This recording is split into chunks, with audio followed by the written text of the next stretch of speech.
Xalq artisti Mələk xanım Eyübova yeni doğulan nəvəsi ilə bağlı paylaşım edib. Sənətçi nəvəsinin fotosunu yayımlayaraq üzünü gizlədib.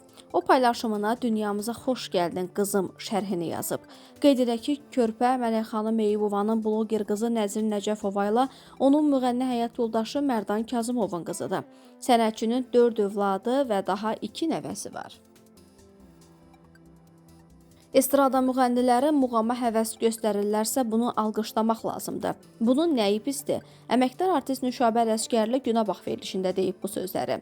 O, estrada müğənnilərinin son zamanlar muğam ifa etməsinə belə münasibət bildirib. Muğam oxumaq üçün səs tembri lazımdır. Estrada müğənnisinin səsi buna uyğundursa oxusun. Əsas odur ki, xaric oxumasınlar. Qəzəli səhv deməsinlər.